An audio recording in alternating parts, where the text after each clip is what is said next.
हरिपुर नामक शहर में पप्पू का ढाबा नाम का एक मशहूर ढाबा था। ये ढाबा इतना मशहूर था कि आसपास के सभी लोग खाना खाने के लिए आते थे। उस ढाबे का खाना जो एक बार खा लेता तो उसका स्वाद भूल नहीं पाता। अगर कोई भी उस गांव में किसी भी काम से आता तो उस ढाबे का खाना खाए बगैर नहीं जाता। जितना ही वो ढाबा दिन पर दिन मशहूर होता जा रहा था, उतना ही उस ढाबे के मालिक का भी घमंड बढ़ता जा रहा था। अगर ढाबे का खाना बच जाता तो उसे उस खाने को फेंकना मंजूर था, लेकिन किसी जानवर या भूखे भिखारी को मुफ्त में देना मंजूर नहीं था। एक दिन की बात है, एक भिखारी उस ढाबे के पास से जा रहा था। वो काफी भूखा था। उसने बहुत दिनों से कुछ नहीं खाया था, तो वो ढाबे के मालिक के पास गया। मालिक, कुछ खाने को दे दो, बहुत भूख लगी है, बहुत भूख लगी है बाबूजी, कुछ खाने को दे दो। अरे जा जा, आगे जा, कुछ नहीं मिलेगा। कुछ दे दो खाने को, बहुत दिनों से कुछ खाया नहीं है, बहुत भूख लगी है बाबूजी। सुबह सुबह पता नहीं कहां कहां से आ जाते हैं मुंह उठा के, सारा दिन खराब कर दिया। रामू, ओ रामू, इसे बाहर तो निकाल। रामू भिखारी को ढाबे से धक्के मार मार कर निकाल देता है, पर मालिक को भिखारी के ऊपर जरा भी दया नहीं आती और भिखारी भूख के मारे बेहोश हो जाता है। मालिक, ये तो बेहोश हो गया है। तो मैं क्या करूं? इसे तू दुकान के सामने से हटा, ग्राहक के आने का टाइम हो रहा है। जी मालिक। मालिक, मालिक, लगता है ये मर गया।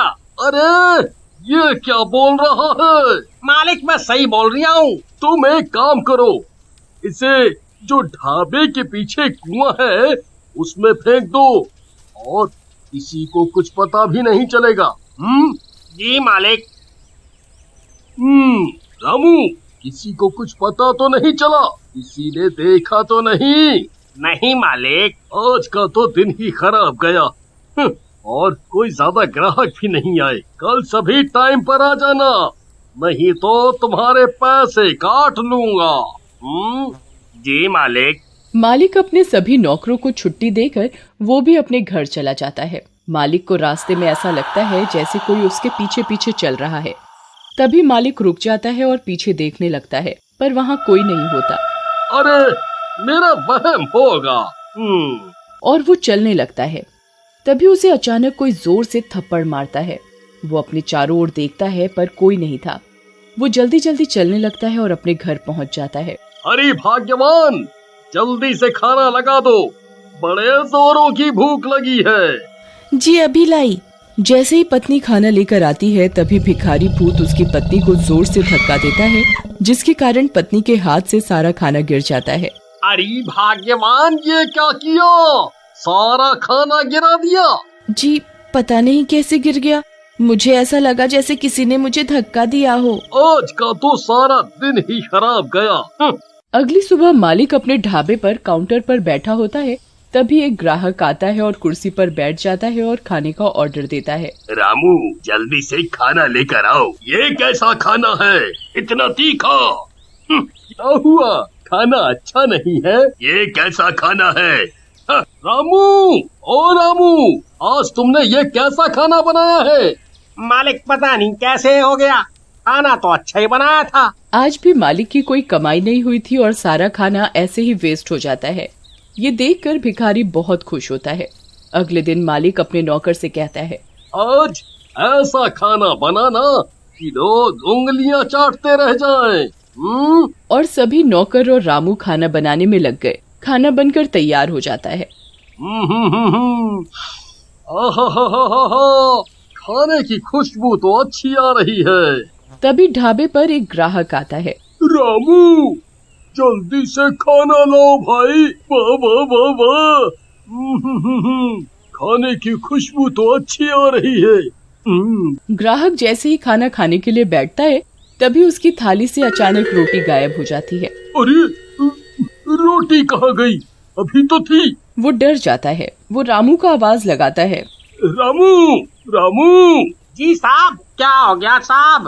अरे रामू, मेरी रोटी गायब हो गई। अरे ऐसे कैसे हो सकता है साहब, आपका वहम होगा। ये सारा करा धरा भूतिया भिखारी का था। वही सब ग्राहकों को परेशान और डरा रहा था। ग्राहक डर के मारे भाग जाता है। ढाबे के मालिक को समझ नहीं आ रहा था कि आखिर चक्कर क्या है। ऐसा रोज का काम हो गया और दिन पर दिन ढाबे के मालिक की कमाई कम होने लगी। एक दिन की बात है, शहर से कुछ लोग गांव की तरफ जा रहे थे। उन्हें पप्पू का ढाबा दिखाई दिया। उन्होंने उस ढाबे का नाम काफी सुन रखा था, तो वो ढाबे पर खाना खाने के लिए रुक गए और वो खाने का ऑर्डर करते हैं। रामू खाना लेकर आता है तो वो खाना खाने बैठते हैं तो उनकी शाही पनीर की सब्जी चिकन की सब्जी में बदल जाती है, जिसे देख वो घबरा जाता है।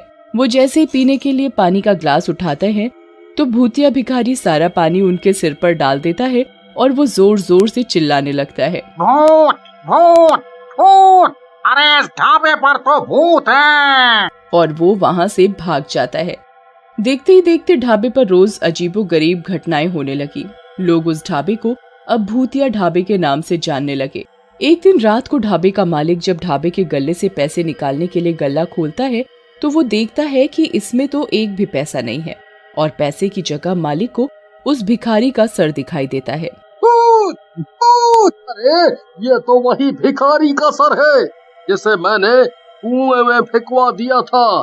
फिर ये इधर आया तो आया कैसे? मालिक की आवाज सुनकर ढाबे के सारे लोग मालिक के पास एकत्रित हो जाते हैं। क्या हुआ भाई साहब, आप इतना घबराए हुए क्यों हैं? ये देखो, हमारे गल्ले में भूत है। यहाँ उस भिखारी की खोपड़ी रखी है और उधर से पैसे गायब हैं। ये सुन सारे लोग बहुत घबरा जाते हैं।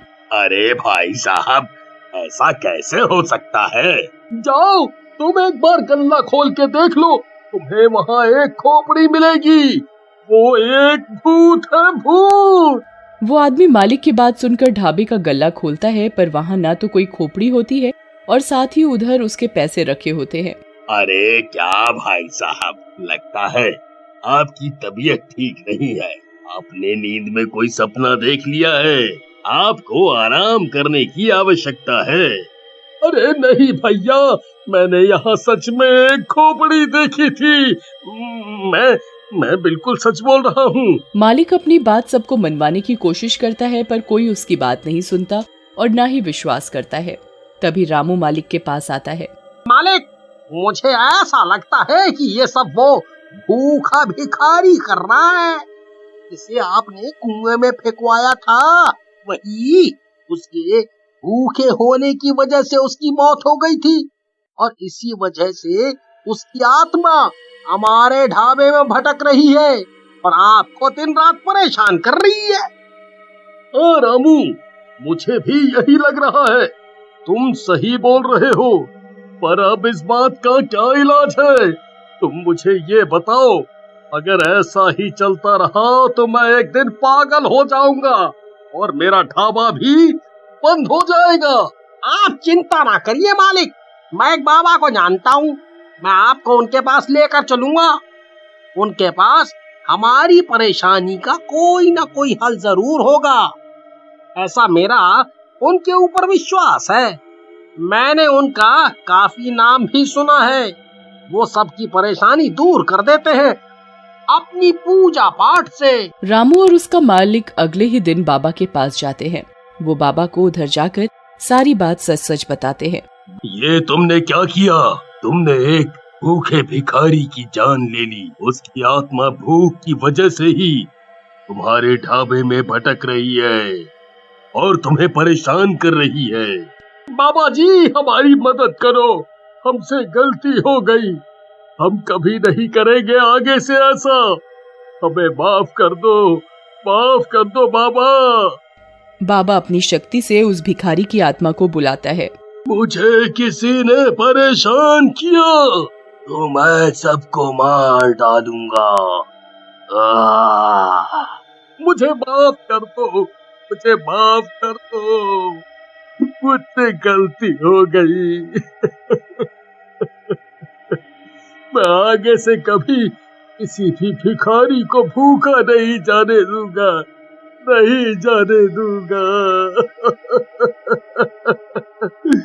मुझे माफ कर दो। बाबा अपने लोटे से गंगा जल छिड़ककर उस भिखारी को मुक्त कर देते हैं और मालिक से हमेशा गरीबों को खाना खिलाने को बोलते हैं।